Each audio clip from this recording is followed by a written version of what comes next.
जय शिवराय. मी जयदीप चंद्रकांत मोहिते कोल्हापूरमधून कोडोली जिल्हा परिषद मतदारसंघातून निवडणूक लढवली आहे. मी ही निवडणूक जिंकण्यासाठी नव्हे तर एक सुशिक्षित जागृत नागरिक म्हणून निवडणूक प्रक्रियेमध्ये कोणत्या त्रुटी आहेत, आपण शिक्षित लोकांनी यात सहभागी होऊन लोकांसाठी आणि देशासाठी प्रामाणिकपणे काम करू शकतो का, हे पाहण्यासाठी लढवली आहे. आज मी कोणावर आरोप करण्यासाठी नाही तर सार्वजनिक सत्य जनतेसमोर मांडण्यासाठी हा व्हिडिओ करत आहे.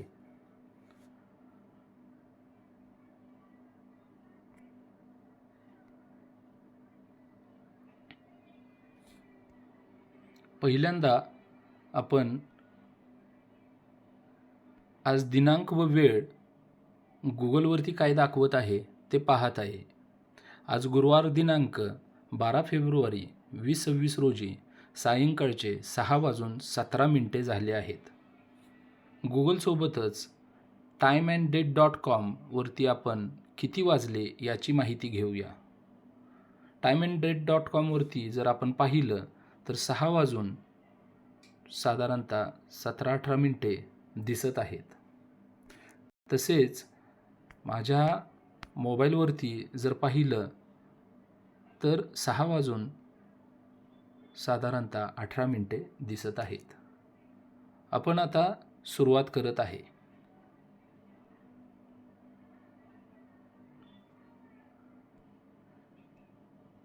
mahasek.maharashtra.gov.in या संकेतस्थळावरती आपण पहिल्यांदा व्हिजिट करून महाराष्ट्र राज्याच्या राज्य निवडणूक आयोगाच्या वेबसाईटवरती जात आहे.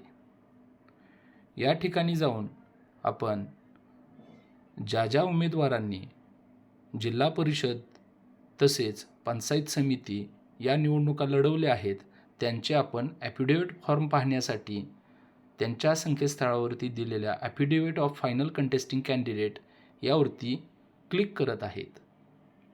क्लिक केल्यानंतर आपण त्या संकेतस्थळावरून mahasek.in या संकेतस्थळावरती आपण जात आहे.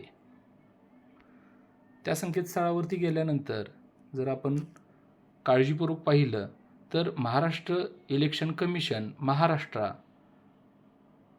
या ठिकाणी लोकल बॉडीज, डिव्हिजन व डिस्ट्रिक्ट हे सिलेक्ट करण्यासाठी आपल्याला ऑप्शन्स येत आहेत.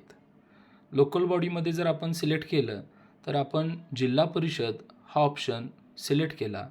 त्याच्यानंतर डिव्हिजन म्हणजे विभाग, पुणे विभाग हा सिलेक्ट केल्यानंतर आपणाला त्या विभागातील असणारे जिल्हे दाखवले जात आहेत. त्यामध्ये मी कोल्हापूर जिल्ह्यातील असल्यामुळे मी कोल्हापूर जिल्हा सिलेक्ट करत आहे. त्याचबरोबर इलेक्शन प्रोग्राम जो आहे तो इलेक्शन प्रोग्राम जिल्हा परिषद जनरल इलेक्शन पोल डेट 5/2/26 असं आपल्याला दाखवत आहे. ज्या वेळेला आपण कोल्हापूर जिल्हा सिलेक्ट करतो तो सिलेक्ट केल्यानंतर इलेक्ट्रोल डिव्हिजन नंबर, सर्व डिव्हिजन नंबर्स म्हणजे कोल्हापूर जिल्ह्यामध्ये साधारणतः 68 प्रभाग येतात. तर 68 प्रभाग आपल्याला सिलेक्ट करण्यासाठी हे गव्हर्नमेंटचे संकेतस्थळ आपल्याला उपलब्धता करून देत आहे. मी राज्य निवडणूक आयोगाच्या संकेतस्थळावरील काही अनुपलब्ध माहिती दाखवत आहे. त्याचसोबत मी सर्वसामान्य नागरिक म्हणून तसेच जागृत उमेदवार म्हणून यावरती पारदर्शकतेबाबत थेट प्रश्न सर्वांना विचारत आहे. आता आपण राज्य निवडणूक आयोगाच्या या अधिकृत संकेतस्थळावरती जी काय अधिकृत माहिती दाखवली आहे ती आपण थोडक्यामध्ये बघू. ती पाहण्यापूर्वी मी कोल्हापूर जिल्ह्याबद्दल काही माहिती देऊ इच्छितो. उदाहरणार्थ कोल्हापूर जिल्ह्यामध्ये एकूण 12 तालुके आहेत व 68 मतदारसंघ जिल्हा परिषदेसाठी आहेत. तर आपण प्रत्येक मतदारसंघाचे अनुक्रमेने 1 ते 68 आपण त्या उमेदवारांची जी काही प्रतिज्ञापत्रे व नामनिर्देशन अर्ज आहेत ते पाहण्यासाठी तेथे इलेक्ट्रोल डिव्हिजन नंबर सिलेक्ट करून आपण प्रत्येक डिव्हिजनला आपण चेक करूया. मी 1 नंबरला ज्यावेळी सिलेक्ट करतो त्यावेळी सर्च केलं तर जे काही उमेदवार आहेत ते उमेदवार दिसून येत आहेत.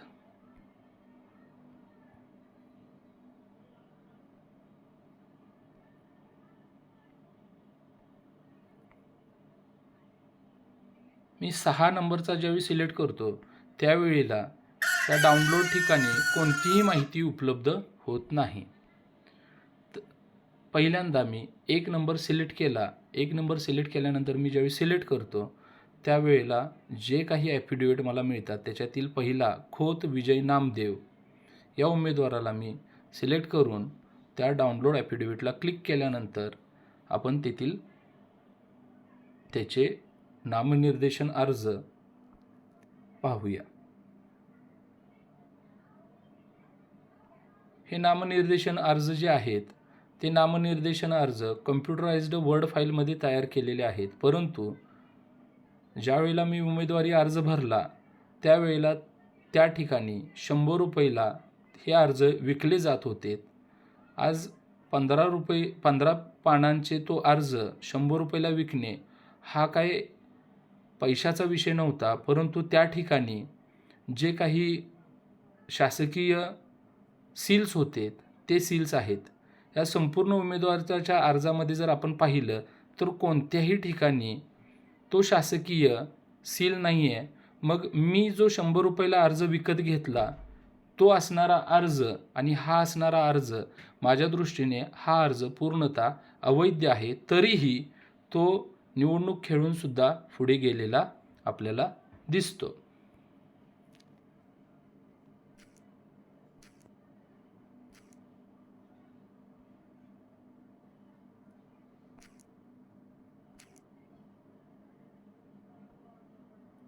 आपण आता 2 नंबरचा मतदारसंघ पाहूया.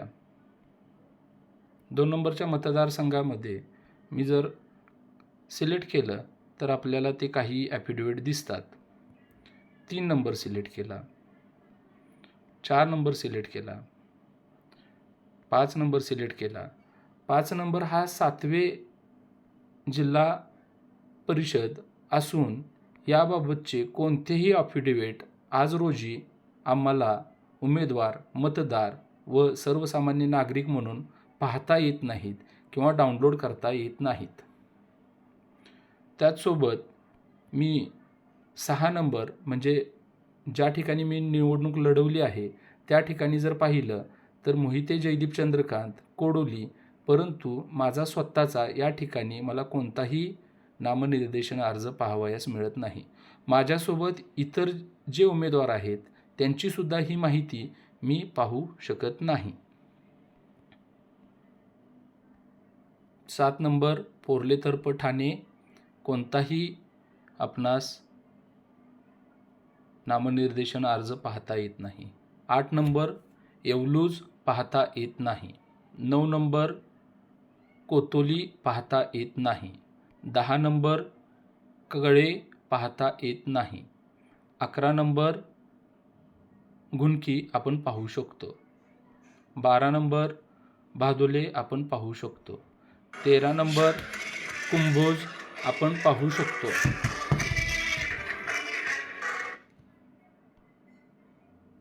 14 नंबर आळते आपण पाहू शकतो. 15 नंबर शिरोली पुलाची आपण पाहू शकतो. 16 नंबर रुकडी आपण पाहू शकतो. 17 नंबर रुई पाहू शकतो.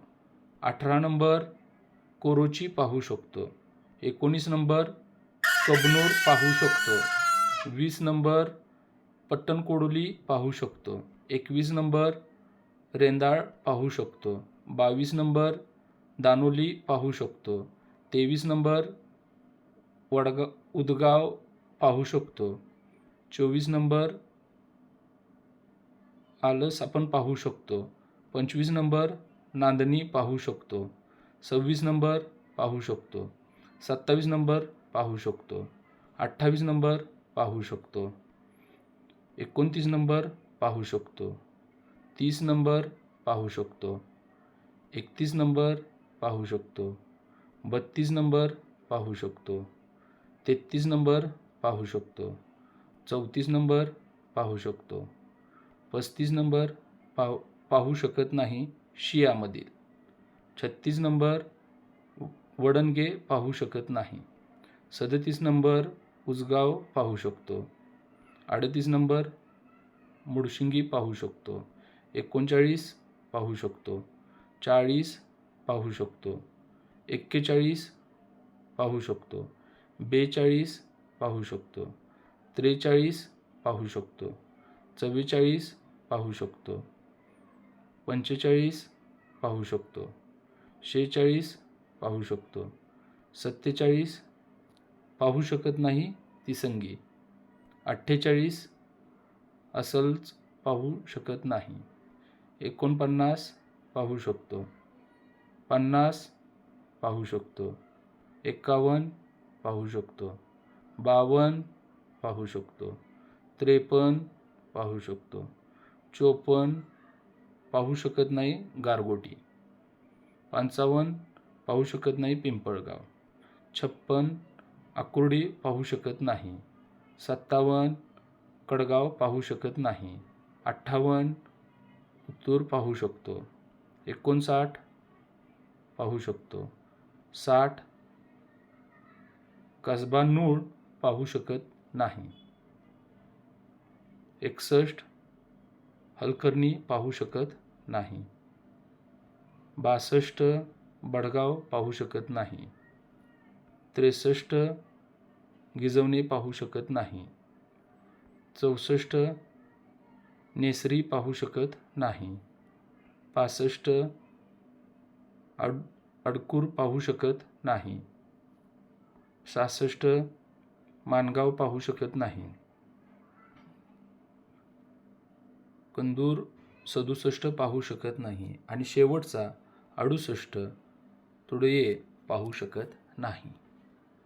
जर अशा पद्धतीनं काही ठिकाणी आपण पाहू शकतो, काही ठिकाणी पाहू शकत नाही, तर नामनिर्देशन कालावधी हा 16 जानेवारी ते 21 जानेवारी 2026 होता. छाननी दिनांक 22 जानेवारी 2026 होती.